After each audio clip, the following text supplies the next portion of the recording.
All right, so we're going to dive into something today that I think you as experienced developers might find really interesting. Yeah, You guys are always looking for that edge, right? absolutely.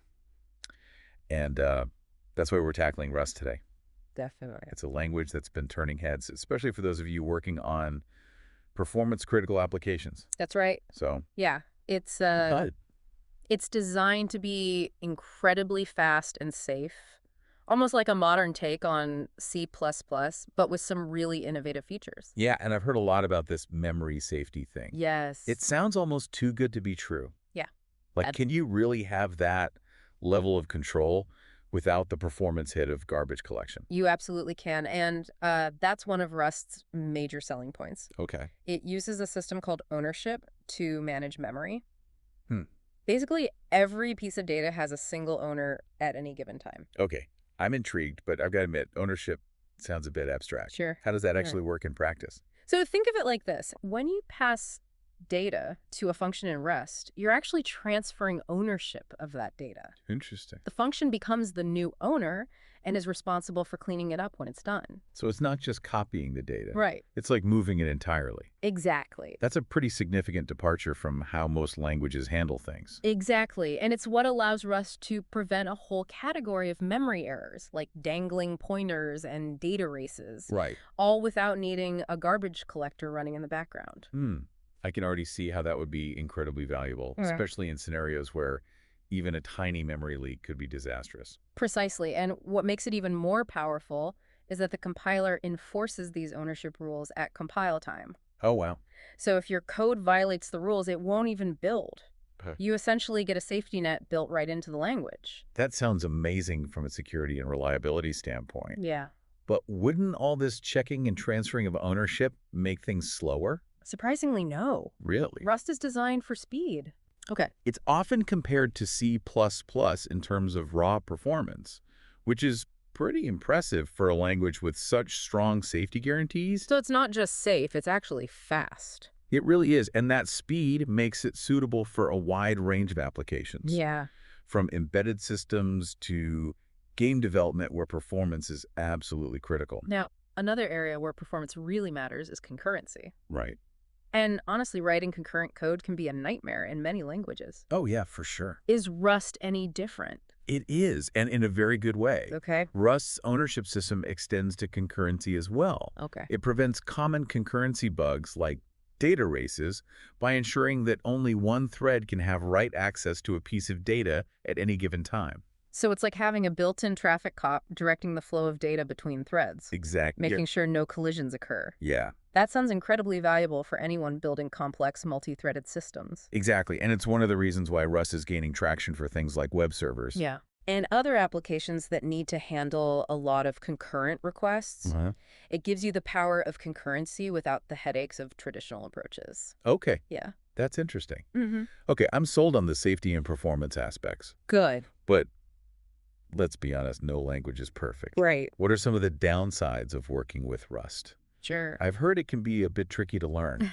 That's true. Yeah. Rust does have a steeper learning curve compared to some other languages. Okay. The ownership system, while powerful, can take some time to fully grasp, especially for developers coming from languages with more traditional memory management approaches. So it's not exactly a pick up and go language. Not necessarily, but the good news is that the payoff is worth it. Okay. Once you understand the core concepts, you'll be able to write incredibly robust and efficient code Yeah. that's practically immune to entire classes of errors. So it's like an investment then. Yeah. You put in the effort up front, Yeah. but you reap the rewards down the line. What about the ecosystem? Um, How does Rust compare to languages like Java or Python in terms of libraries and tooling? Rust's ecosystem is rapidly growing, Okay. but it's still not as mature as some of the more established languages. Yeah. You might not find a library for absolutely everything you need, Right. which could mean you'll have to build some things from scratch. That's fair. Yeah.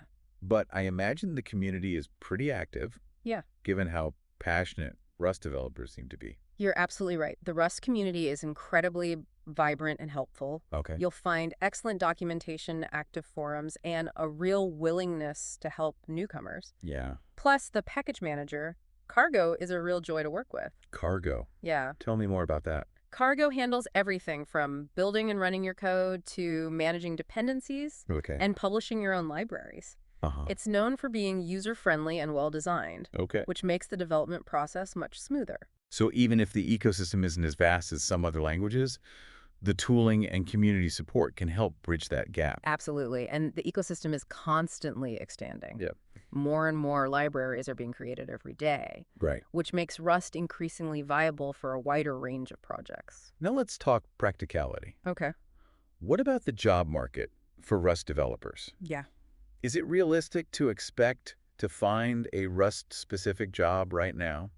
While the job market for Rust is still relatively small compared to some mainstream languages, Right. the demand is steadily growing. Okay. Companies are starting to recognize the value of Rust Uh-huh. for building safe, high-performance applications, Yeah. particularly in areas like systems programming and web development. So it's not as abundant as, say, JavaScript jobs, Yeah. but there's definitely a trend towards increased adoption. Precisely. And for developers who are passionate about Rust Yeah. and willing to invest in learning it, it could be a very rewarding career path, Okay. especially as the language continues to gain popularity. So to sum up, we've got a language that's known for its safety speed and powerful concurrency features. Yeah, a great summary. It's got a growing ecosystem, a passionate community, and a job market that's showing real promise. Mm-hmm. But it also comes with a learning curve that can be a bit intimidating at first. That's true. So That- it really comes down to whether you're willing to embrace a new way of thinking about programming Yeah. and invest the time and effort to master Rust's unique concepts. And for developers who are up for that challenge, it sounds like Rust could be a game changer. I'd agree with that. It's a language that has the potential to fundamentally change the way we build software. All right, so we've explored the pros and cons, the challenges and the rewards. Yes. But I'm curious, what's your take on the bigger picture? Sure. What makes Rust so fascinating to you?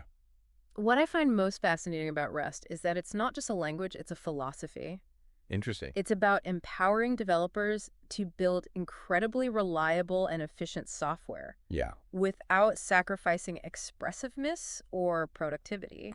It's about pushing the boundaries of what's possible while maintaining a rigorous focus on correctness and safety. That's a really compelling way to put it. Thank you. It's not just about writing code, it's about building a better future for software development. Exactly, and that's why I believe Rust is worth paying attention to, Yeah. even if you're not planning to use it in your immediate projects. Okay. It represents a shift in the way we think about software, a shift that I believe will have a profound impact on the industry for years to come. Wow. That's a powerful thought to leave us with. Yeah, Rust, a language that's not just about code, but about changing the world of software. I like that. It's definitely given me a lot to think about. Yeah. I might even dust off my compiler and give Rust a try myself over the holidays. I highly recommend it. You might find yourself pleasantly surprised by how elegant and empowering the language can be. Well, on that note, I think we've covered just about everything there is to cover on Rust for now. Indeed, we've gone from its memory safety features and impressive performance to its growing community and the evolving job market. For sure, you've given us a lot to digest. It's clear that Rust is a language with a bright future. Absolutely. And for those listening who are looking to push their skills and stay ahead of the curve, Yeah. Rust is definitely a language to watch. So to all our listeners, whether you're already coding in Rust or just starting to explore it, we wish you happy coding and a very Merry Christmas.